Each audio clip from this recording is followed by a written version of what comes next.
Welcome to the Hank Haney Podcast on nofilter.net. The Hank Haney Podcast can be seen on nofilter.net and on my YouTube channel, Hank Haney Podcast.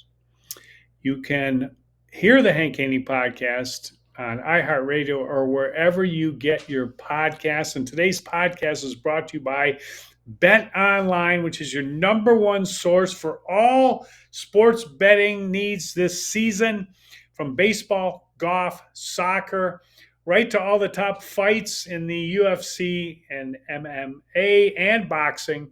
Every stat, every matchup, and even live odds while the games are being played. When the game's over, head over to the online casino, get in on the game of either blackjack or poker, or unwind at one of the over 150 slot games. Head to the website today to get in on the action. Use the promo code BLEAV for your 50% bonus on your first deposit. Bet online where the game starts. BetOnline.ag is the website that you will go to. The podcast is also brought to you by Haney University, which is my website, haneyuniversity.com. You can go there and find out information about golf lessons from me at the golf practice in Highland Park, Illinois, where I am teaching up a storm and hopefully getting people to lower their handicap. That is the goal. And speaking of handicaps, golf handicaps have definitely been a talked about subject since the big debate. And I want to delve into the golf handicaps a little bit. First off, let's start off with the presidential handicaps. Donald Trump is a 2.5 or a 2.8 handicap. And I will tell you, like, I have played with President Trump before, and he is a very, very good player. He can hit the ball. He hits it a long way, especially for someone his age, and he is a excellent ball striker. So, your handicap is based on your best 10 out of your last 20 scores. And honestly, I would say that handicap for him is just about right. Joe Biden, President Biden, said his handicap was 6, then he changed it to 8. But he said that was when he was vice president. And actually, the records show that the last time he had a recorded handicap, which is still his handicap because he hasn't turned in any scores since 2018, he was a 6.7 handicap. So he's actually pretty accurate on that. Having seen his golf swing and his age, and actually just seeing him walk, there's no way he can play anywhere close to that. He would be like, if I was analyzing his game and just on the swing I saw online, I would think breaking 100 would be a huge challenge. But back in the day, it sounds like he was a decent player. But Trump can play. There's no two ways about that. So when they started talking about handicaps, I thought, you know what, this is interesting because, not many people even have a handicap. You know that it's like 13% of all golfers have a handicap. So when they talk about the average handicap in golf, it's really misleading because for the most part, and there's some good players that don't have handicaps, but for the most part, players who don't have a handicap are much worse than players that do have a handicap. And the average handicap for a male golfer is right about at 14.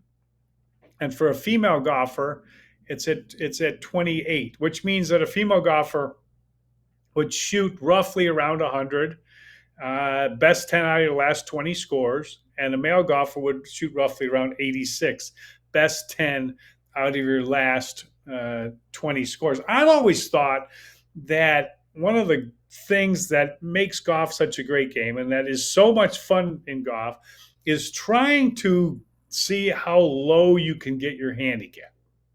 That's always that was always a goal of mine, and it still is when I'm teaching students, is that I want them to see some marked improvement in their handicap. So, like one of my questions to golfers is always, what is your handicap?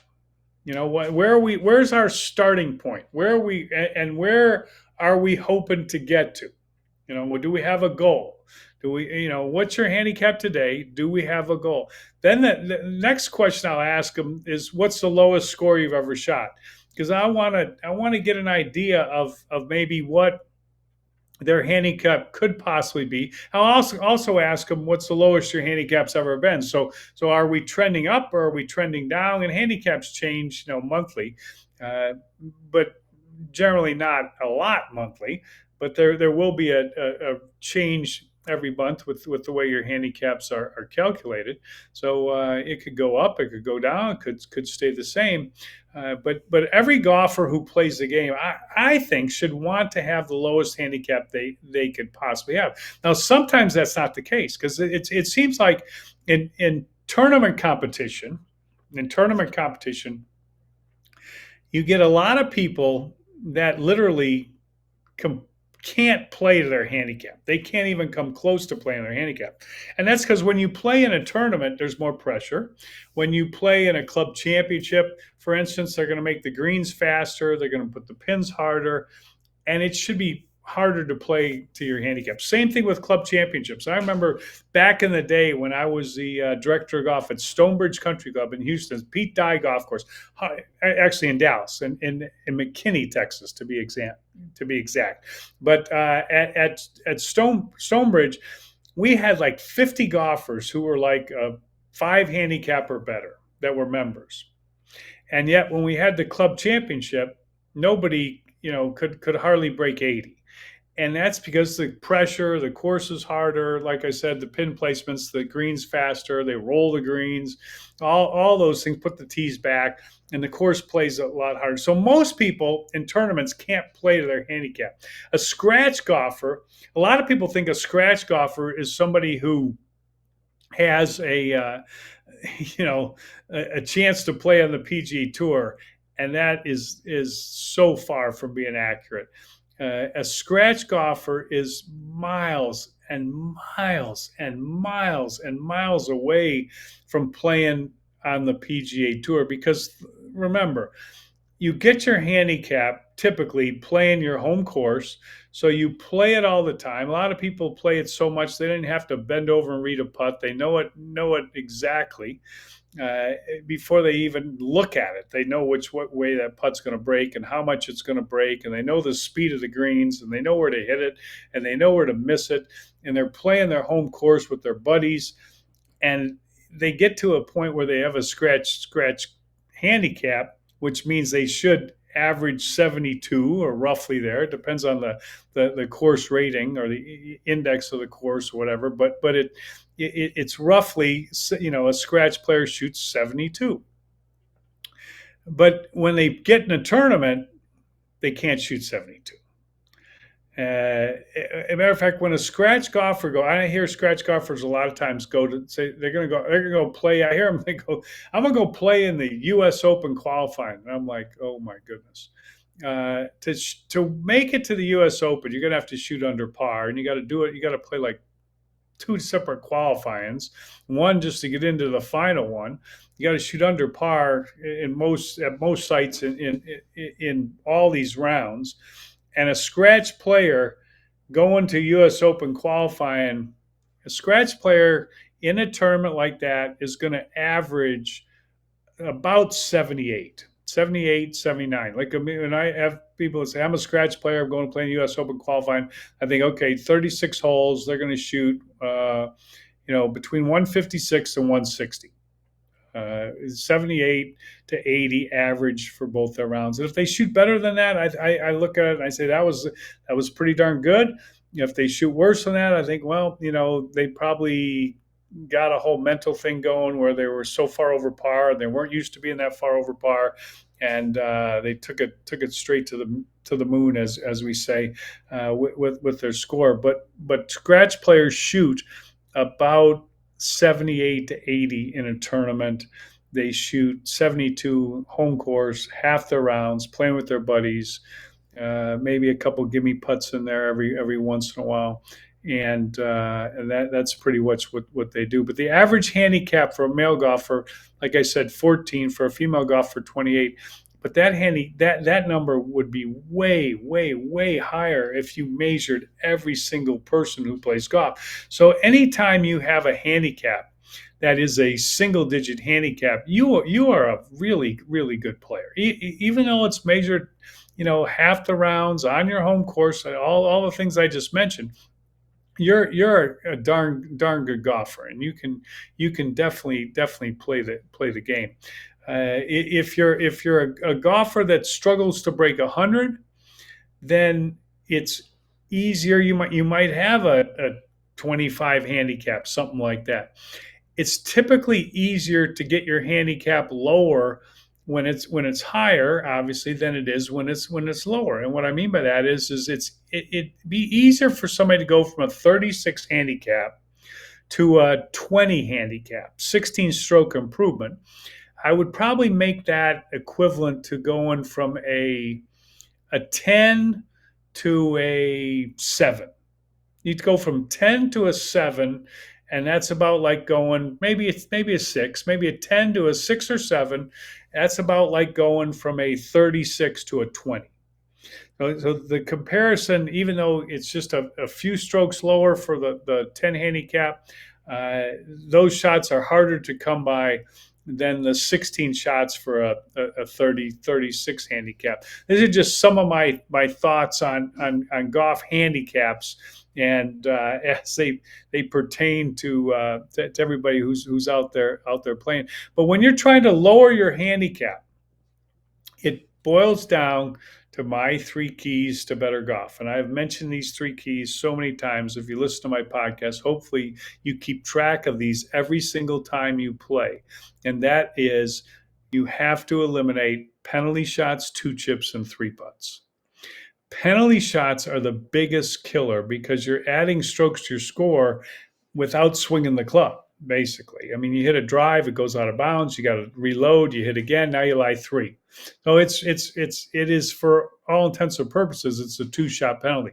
If you hit it in a lateral hazard, you at least get the distance, you get to drop it up there where it went in. It's a 1-shot penalty. But penalty shots are a killer. You have to eliminate penalty shots. You eliminate penalty shots, your handicap will go down. How do you eliminate penalty shots? You fix your big miss. Whatever your big miss is, your bad shot. Typically it's with a driver, because your driver is your straightest face club. And if you can correct your big miss, your slice or your hook, you're going to eliminate penalty shots, and your handicap's going to go down. The second key to golf is eliminating what I call 2 chips. 2 chips, 2 pitches, 2 sand shots. And these 3 keys hold true with every level of player. It doesn't matter if you are a 54 handicap player or you are the best player in the world. It is still the same thing. You have to eliminate penalty shots, 2 chips, and 3 putts. 2 chips. 2 chips, 2 pitches, 2 sand shots. Anytime you're in close proximity to the green, you have to get the ball on the green in 1 shot. And you do that by, first off, putting whenever you can. That is rule number 1. When you can, you putt. When you can't putt, then you chip. Chipping is when you have a minimum amount of air time and a maximum amount of ground time. You hit a lower shot, you're landing it short distance on the green and letting it roll to the hole. Chipping. When you can't chip, then you pitch. And you never pitch unless you have to, but you pitch to stop the ball. So if you have to come over a sand trap, for instance, then you're pitching because you got to pitch it over that trap and get it to stop. And that is a pitch. You only pitch with 1 club. That's your most lofted club, your sandwich. So you pitch with that. But you learn a basic technique on short game that gets the ball on the green every time. An arm swing, back and forth. Firm with your wrists when you're chipping, add a little wrist when you're pitching, and get the ball, make that your goal, to get it on the green every single time. Then the third key to better golf and to lowering your handicap is eliminating 3 putts. And this is an absolute killer because amateur golfers 3 putt way, way, way too much. And when they do, it's because they don't focus in on the speed of their putts. They think way too much about the line of the putt, not enough about the speed of the putt. Always focus in on the speed of the putt. And if you do that, you are going to eliminate three putts and you're going to lower your handicap. So every time you play, try to keep track of your score and keep track of your penalty shots, two chips, and three putts.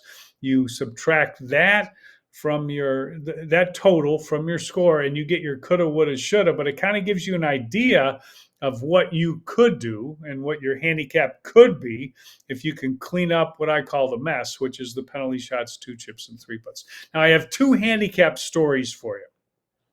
Number one was when I did my show, The Haney Project, on the Golf Channel, and I had Ray Romano on my show, and Ray was a 10 handicap. They said he's a 10 handicap. This is the information I got before the show started.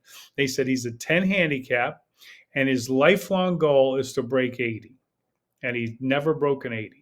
And I thought to myself, my gosh, if he's a 10, I said, he's a 10 handicap? They said, yeah, he's a 10 handicap. He's never broke 80. And I said, well, I can get him to break 80. All I got to do is just coach him around the course, tell him what club to hit. I don't even have to tell him anything about his swing. I'll be able to get him to break 80. That won't be a problem. So we go out and play the first time we played.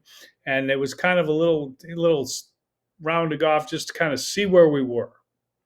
We played at El Dorado Golf and Beach Club in Cabo San Lucas, Mexico. Not an easy course. A lot of penalty shots, a lot of desert, a lot of arroyo. Lost balls are a possibility. There's quite a bit of water out there. There's some ocean shots and fast greens. Not big greens, fast sloped greens. A lot of two chips, a lot of three putts. A lot of penalty shots, hard golf course. Ray's a 10 handicap, Ray Romano. This was years ago. And we go out there to play. In the first round of golf we play, and Ray counts every shot. Like he hits his first tee shot over there in the arroyo.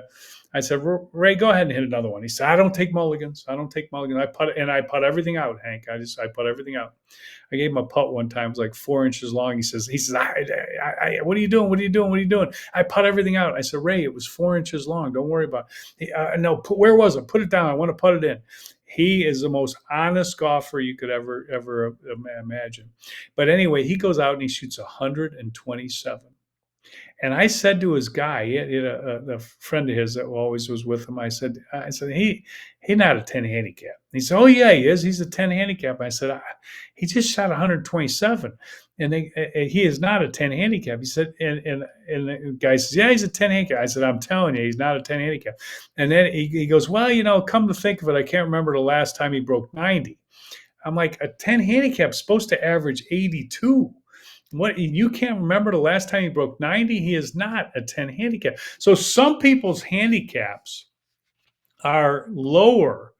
They call them vanity handicaps. So their handicaps are lower than what they actually should be, and they want that lower handicap. And then other players' handicaps are too high, and they're doing that because they don't turn in their scores, and they do that to have a better opportunity to win tournaments that mean absolutely nothing anyway. So that's a hard one to figure out. But with Ray Romano, in my example with Ray's handicap, he was a 10 handicap, and I thought, oh my gosh, here's what's going to happen. I'm gonna get him. I'm going to get him like 10 shots better. He's probably like a 25 is what I kind of thought. Because we played a hard course the first time, but he's like a 25. I'm going to get him 10 shots better during this 6 weeks on this show. And that means that it was 6 weeks of episodes. I didn't practice with him for 6 weeks. I actually filmed with him, I think 7 or 8 times. So I didn't have that much opportunity to work with him, but I gave him things to work on his own.